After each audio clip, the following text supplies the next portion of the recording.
Your child is screaming over the wrong cup. You gave them blue. But somehow, it's the wrong blue. And now you're trapped in that familiar spiral. Logic fails. Distraction fails. Walking away makes it worse. But here's what happens next. This is the part most parents get wrong. You try to fix it fast. Control it. Stop the noise. And that's exactly when it escalates. But Korean families discovered something about the nervous system that changes everything. Something about how to actually diffuse a meltdown instead of fueling it. And it works in the next 60 seconds. Most parents are accidentally making tantrums worse every single time. But you won't be one of them after today. Here's what happens when your instinct is to fix it fast. You correct. You redirect. You rationalize. You're being ridiculous. Calm down. We don't cry over spilled milk. And here's what you probably don't realize. When you come in with control, why logic fails during meltdowns and the Korean framework of Jeong, your child's brain reads it as a threat. The fear center activates. They dig in harder. What could have been 30 seconds becomes 10 minutes, and they're learning. Big feelings get you in trouble. So, either hide them or scream louder to break through. If you've done this, if you felt that panic rising and responded with control, you're not broken. You're human. This is what we were all taught. But here's where one culture figured out something completely different. In Korean families, there's a concept called Jeong. It's hard to translate, but it's something like emotional harmony, deep empathy, and shared presence.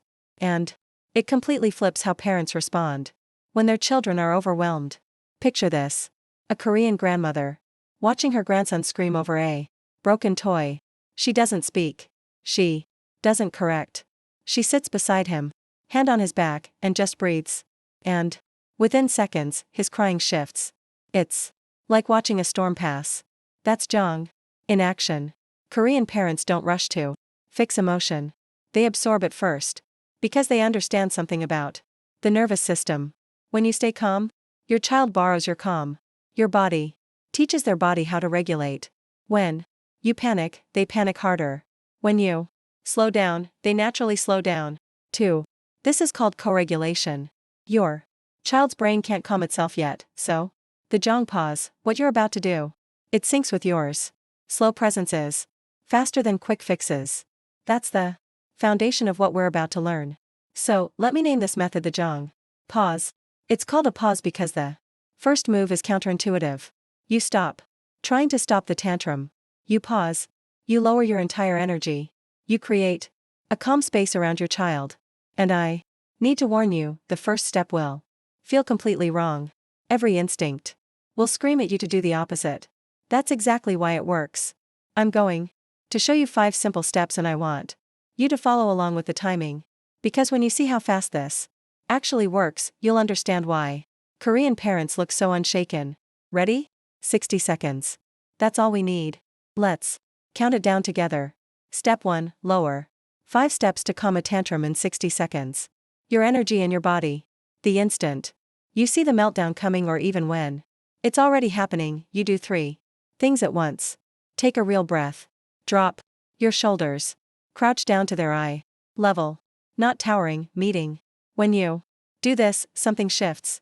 Your child's brain reads this combination as, I'm safe.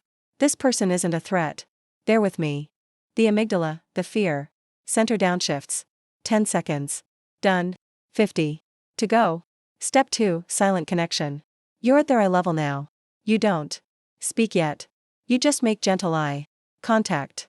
Let them see that you're grounded, that you're not angry at them, that you're there. Your child is watching you. Their body is watching you. And they're literally syncing with what they see. 3 to 5 seconds just breathing together without words. 45 to go. Step 3, the gentle touch. Still without words. You might lightly hold their hand, or rest your palm on their shoulder or back.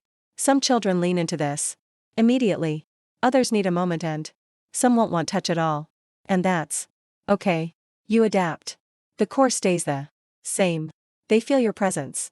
Here's what's happening neurologically. Your calm, steady touch is sending a message to their brain. This is survivable. You're safe. I'm not leaving.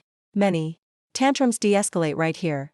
You'll feel the tension leave their little body. They stop fighting because they feel seen, held, not alone. 10 to 15 seconds, 30 to go.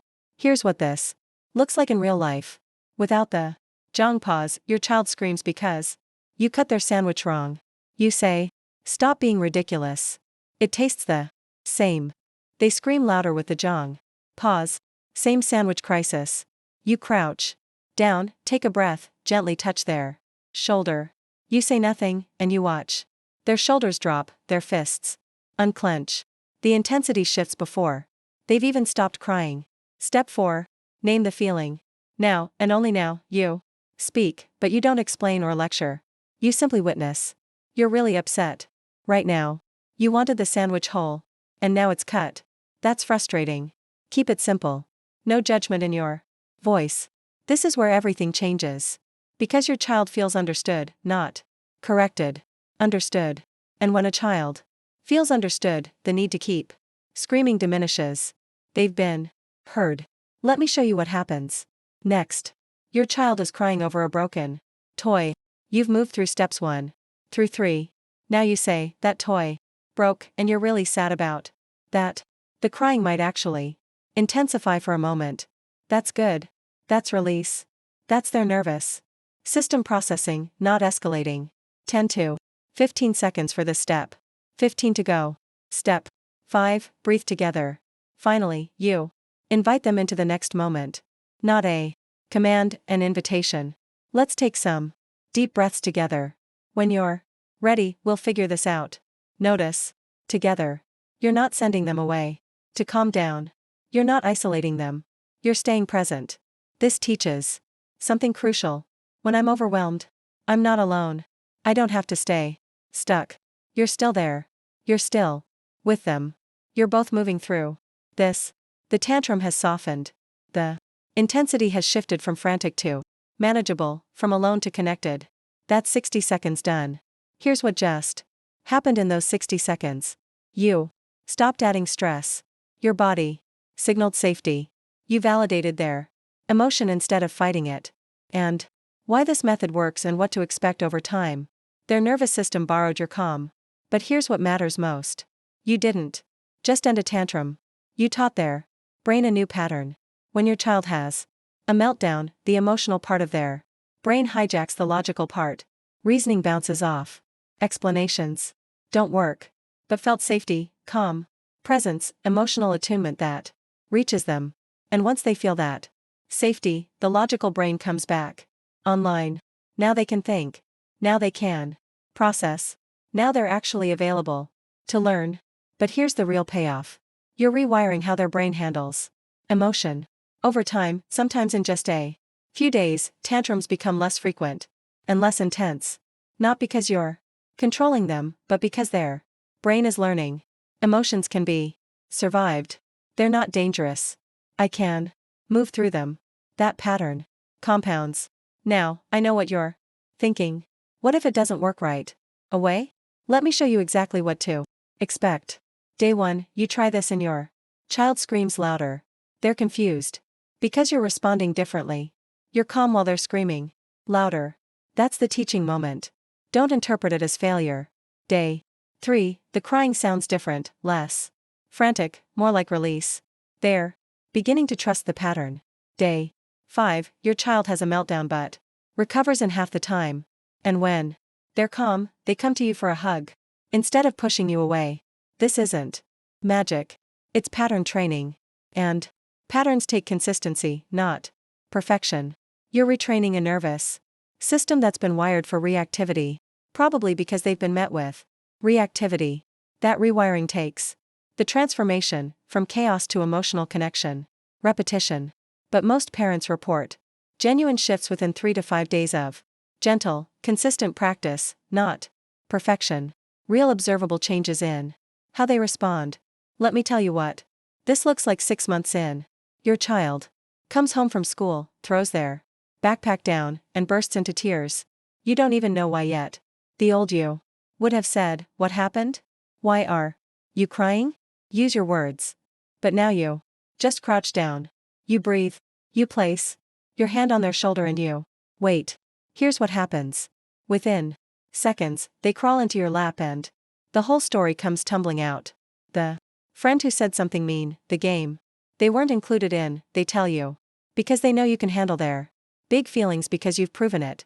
Over and over in those 60-second moments. That's not just tantrum management. That's trust. That's emotional security. That's the foundation of who they'll become. Your child's tantrums don't just become shorter, they become rarer. Because they learn something most kids never learn. That their biggest feelings don't push their parent away. That emotion doesn't mean abandonment. That they can fall apart and still be loved. You'll notice it in small ways at first. They come to you faster when they're upset. They cry instead of rage. They let you help. That's not obedience. That's trust. Tantrums that used to last 15 minutes. Over in 3. The rage that used to escalate now de-escalates. Their little body learns a new pattern. And you get something back. You get to be the steady ground instead of part of the chaos. You get to model how emotions actually work. You become the calm your child needs. And they become the emotionally secure person you want them to be. So, here's your challenge. The next time your child melts down, and it'll probably be today, I want you to try something radical. Don't fix it. Don't stop it. Don't control it. Just pause. Drop your energy in your body. Meet their eyes without words. Touch their shoulder. Name what they're feeling and breathe together. Set a timer if you want. Watch how fast it works. Remember that blue cup from the beginning? The one that was the wrong shade of blue. Here's the thing. With the Jeong pause, it's still the wrong cup. The sandwich is still cut wrong. The toy is still broken. But your child learns something more valuable than getting what they want. They learn that their biggest feelings don't push you away. That they're safe even when they're not. Okay. That you're the steady ground beneath their feet. And that changes everything. Your child won't remember every tantrum, but they'll remember how you made them feel when they were at their worst. So, choose to be the calm they need starting in the next 60 seconds. Then come back. Tell me what shifted. Comment bilo. Share your story because this method works not perfectly but genuinely, reliably, in a way that transforms both of you. You've got this.